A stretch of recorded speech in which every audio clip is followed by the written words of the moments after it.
It was a breezy afternoon in Philadelphia, the kind of day that felt just right for a quiet moment. The corner cafe buzzed with a familiar hum, patrons chatting over lattes, the clink of coffee cups filling the air, and the aroma of freshly brewed coffee mixing with the afternoon breeze. It was the perfect spot for someone like Barron Trump, who was seeking a rare moment of peace amidst his often chaotic life. Barron sat at a small table by the window, his tall frame hunched over a thick book. He wasn't trying to stand out. He wore a plain hoodie and jeans, a simple outfit that allowed him to blend in with the crowd. For once, he wasn't in the public eye, and it was a welcome change. As the youngest son of a president, his life had been a whirlwind of attention and expectations. But here, among strangers, he felt like he could disappear. For a few moments, he could be just another person sipping his drink in a cozy cafe. The tranquility was broken by a voice, loud and sharp, that cut through the air like a knife. "You think you're better than the rest of us?" The words seemed to freeze time for a moment, drawing every pair of eyes toward the man who had spoken. He was in his late 40s, with a weathered face that looked as though it had seen far too many hard days. His clothes were worn but not ragged, a clear sign of someone who had known struggle. His eyes burned with anger and his body was tense as if ready to explode. The room fell silent, all attention now focused on him. Barron didn't flinch. He wasn't scared, but he was definitely surprised. This wasn't what he had expected when he'd come in for a quiet break. "What's going on?" a few people whispered to each other. The barista behind the counter paused, her hand hovering over the phone, unsure whether to call for help.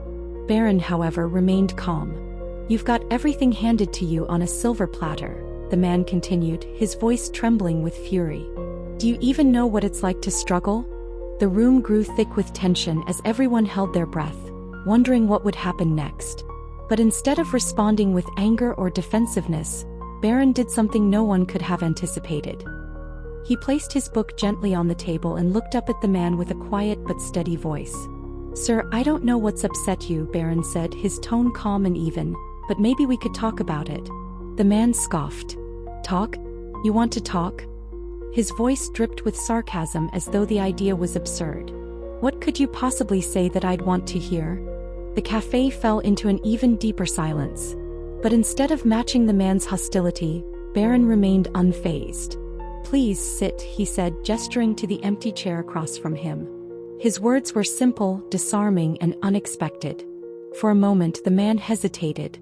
His fists clenched, his glare burning into Barron. "Why would I want to sit with someone like you?" he sneered. "You're just another spoiled kid who'll never understand what it's really like." The patrons exchanged uncomfortable glances. A few seemed ready to intervene, but Barron remained composed. "Maybe you're right," Barron said, his voice soft but firm. "I haven't walked in your shoes. But if you sit down, maybe you can tell me what that's like." For a moment it looked like the man was going to snap, but then he paused, his expression wavering. He wasn't sure whether to shout or to take a seat, but after a long, charged silence, he did the unexpected. He dragged the empty chair across the floor and sat down. "Fine," the man muttered, his voice still harsh but quieter. "You want to hear about the real world? I'll tell you." Barron leaned forward slightly. "I'm listening." The man's voice cracked as he spoke, the bitterness pouring out in waves. "You see me, you think I'm just angry for no reason. But you don't know what it's like to lose everything." He paused, his eyes scanning the cafe. "I had a job, a family, a life that was good enough. Then the factory I worked at shut down. Just like that. Gone. No warning. Hundreds of us left with nothing but empty promises of relocation that never came through." The room fell silent, the only sound coming from the espresso machine hissing in the background. The man's tough exterior began to crack as his story unfolded. "I tried to hold it together for my wife and kids, worked whatever odd jobs I could find, but when you're scraping by, it doesn't take much to break you. My wife left. Took the kids with her.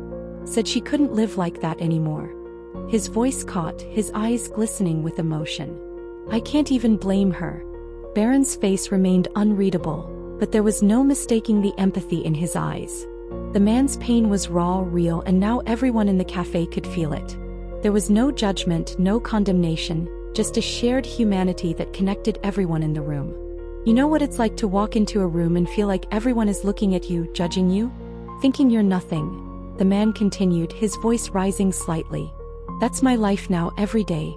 And then I see someone like you sitting here looking like you don't have a care in the world. And it makes me angry. Because no matter how hard I try, I'll never have what you have. Barron let the words settle, understanding that anger was just a mask for deeper pain. He leaned forward, his voice quiet but steady. I don't know what it's like to be in your shoes, he said softly. But I do know what it's like to be judged. People assume things about me because of my last name without ever really seeing who I am. And it hurts.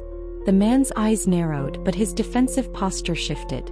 For the first time he seemed to hesitate, unsure of how to respond. Barron's calm, measured words had found a crack in his armor, and the man was now processing what had been said. I'm not here to argue, Barron continued. I just want to understand. Maybe if we listened more, if we took the time to hear each other, we could be a little kinder. The tension in the room was palpable as the man's angry facade slowly crumbled. Finally, he leaned back in his chair, his voice no longer hostile. You know, he said, his tone softer now, I came in here mad at the world. Mad at people like you who I thought had everything handed to them. But maybe I've been carrying that anger too long. Maybe it's not about you at all. Barron nodded, his face calm. It's easy to blame others, he said. But sometimes the real pain is something we don't want to face ourselves. The man rubbed the back of his neck, glancing around the cafe. His eyes softened and a flicker of self-awareness crossed his face. You're not what I expected, he admitted, his voice thick with emotion. I've been holding on to this anger and you just listened. A silence fell over the room, but it wasn't suffocating. It was a silence full of understanding, as if everyone in the cafe had collectively realized something important. The man looked at Barron, his expression changed. You know, he said quietly, you're a good kid. I don't say that often, but I mean it. The atmosphere in the cafe had shifted completely. The tension that had gripped the room was gone, replaced by something unexpected. Connection. The barista, who had been watching the whole time, smiled faintly, and the patrons exchanged glances, their faces softening. Then, in an even greater act of surprise, the man reached across the table, extending his hand. Barron hesitated only for a second before shaking it firmly. I'm sorry, the man said, his voice thick with emotion. For judging you before I knew you. Barron smiled, his expression genuine. And I'm sorry if I gave you a reason to feel that way. The handshake lingered for a moment and then the man stood up, smoothing his shirt awkwardly. I think I owe everyone here an apology, he said, his voice carrying across the room. I came in here angry, but this kid, he reminded me that sometimes all it takes is listening. The cafe erupted in quiet applause, a wave of relief and understanding washing over the room. The man, visibly moved, made his way to the door, pausing just before leaving. Thank you, he said, his voice simple but full of gratitude. Then without another word he was gone. The cafe slowly returned to its usual rhythm, but something had changed. Barron, still processing the conversation, picked up his book and sipped his now cold tea. The moment had passed, but the ripple effect of that brief exchange was undeniable. As Barron left the cafe, he thought about how small acts of kindness, like listening instead of reacting, could create lasting change. It was a simple reminder that we're all carrying something unseen, something we might choose to ignore or something we might choose to share. Sometimes it's all listening.